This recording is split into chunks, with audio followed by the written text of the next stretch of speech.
Hey everybody, welcome back to Style Sew Me. We are talking about my favorite part of sewing, shopping for patterns. I love shopping for patterns. I'm obsessed with it. I have way too many patterns. I'll show you in another video how I organize them, but today we're going to talk about how to shop for them. My first tip to you is to create a wish list. There are the pattern books within the store, and you can look in these huge books and they have big beautiful pictures of all the patterns that they have currently out. You write down the number and then you go to the cabinet and find the pattern that you're looking for in the size that you're looking for. Well, I don't particularly like to sit at those tables because I like to get in and out of the fabric store. And also there may not be a lot of books available, and if there's a sale going on, which is usually the only time that I shop for patterns, then there are usually people already sitting there and using those books because we're all shopping for the same brand of pattern because they're on sale. So what I do is I go to the websites of these companies and I'll put their information down in the information box. I look up the patterns that I like and I make a list in my phone. I have a wish list and I have an inventory of every single pattern that I own.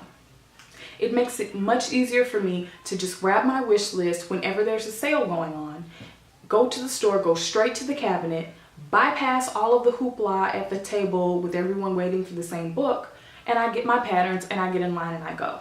For my inventory, I have a list of everything, every pattern that I own, and as soon as I buy that pattern, then I switch that number over into I delete it out of my wish list and I move it over to my inventory. It literally takes just a couple of minutes. Well, depending on how many patterns you got, it really doesn't take but a few minutes. I like to buy my patterns on sale. I usually go to Joann's Fabrics, but I know that Hancock's Fabrics is another store that's a major retailer that sells patterns and they run sales. I keep up with the sales through their weekly ad. I just go to their website every now and then, and you can look in that weekly ad, which is actually runs about a 2 to 3 week span, and you can look to see over the course of that 3-week span what pattern brands are going on sale. And I just make a note in my phone and I just keep up with that way. So I really only check their website for sales maybe once, maybe twice a month. I take my wish list and then I head to the store, I grab my patterns, and I'm out of the door. Now, when you're in the store, the way to shop for your pattern is to take the number, whether you have it from your wish list or you're looking in the catalog book. I'll give you an example. This is a Simplicity pattern and the pattern number is up here. It's 1201. That's the number you're going to be looking for.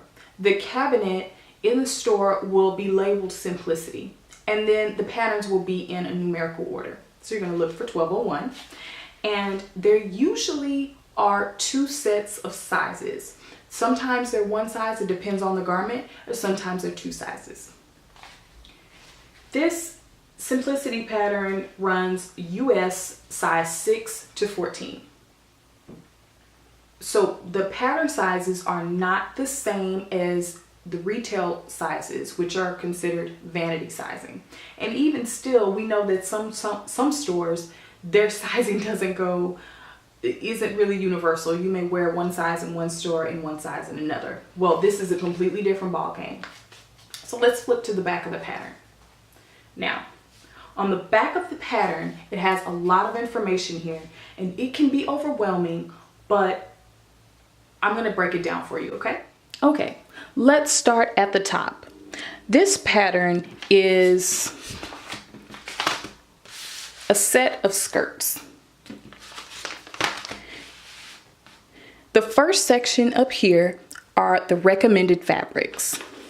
And the recommended fabrics for this pattern are stretch knits only, jersey or spandex blends. Now, what this means for you is that the pattern designer intended for this dress to be made with stretchy knit fabrics.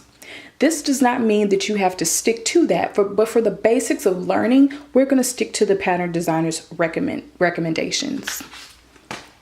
So if you buy this pattern and you want to find fabric, you're going to be looking for stretch knits, which the section will usually say knits.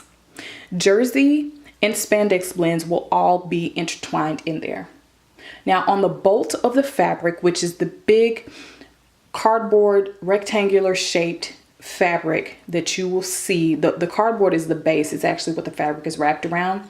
You will see on the end of that the fabric type and the content, and you'll be able to see if it's a spandex blend, which it really doesn't matter. For the most part, you want to stick to a knit and you'll be perfectly fine, and you can get the look that this pattern advertises.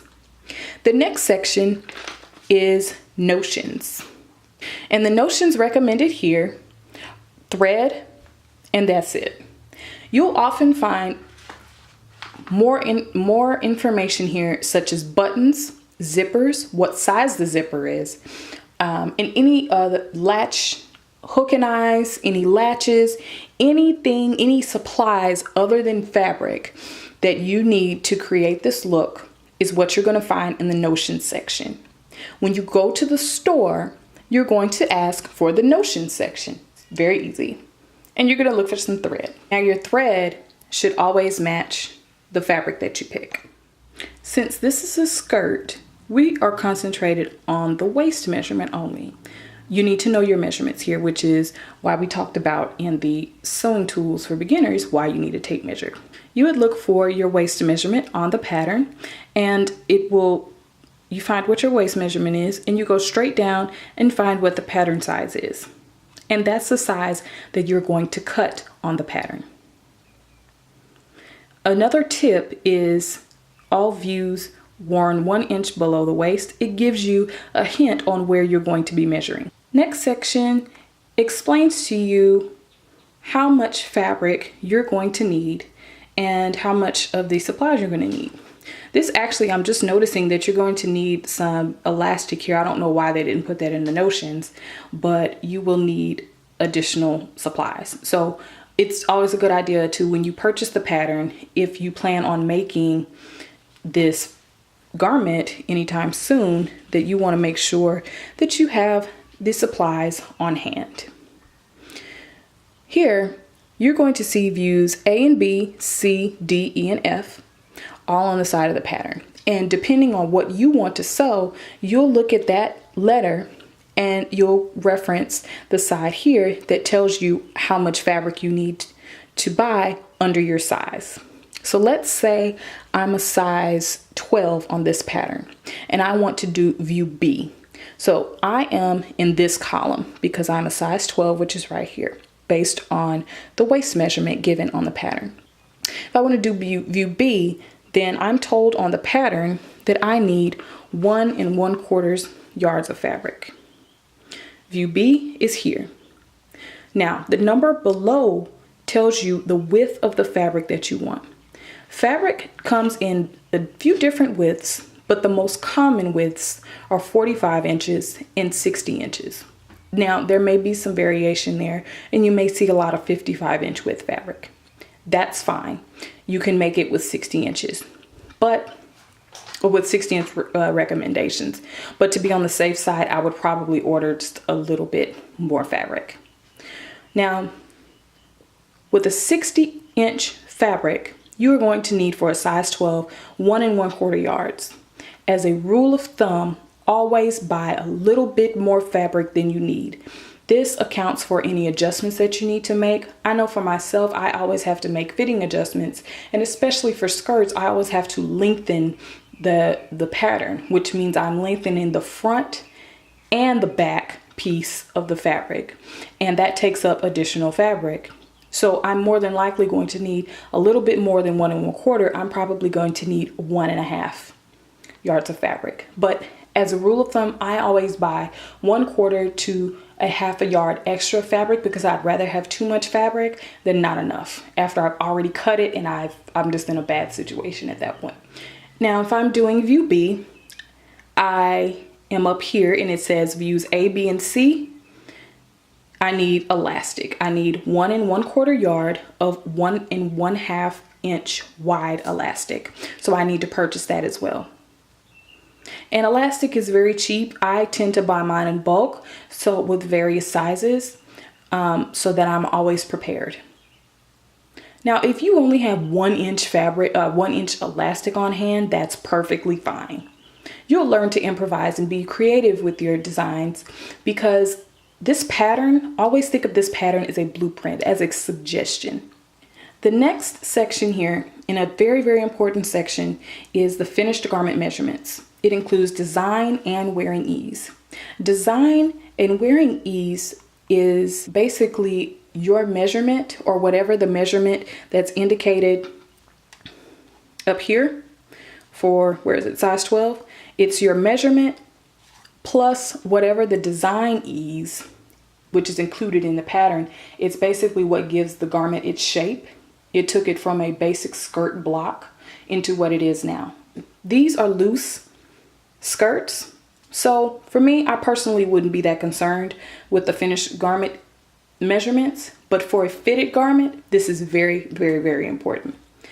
Most times these measurements are printed on the bottom of the pattern, or they're printed on the pattern piece, which you would need to open the envelope to see.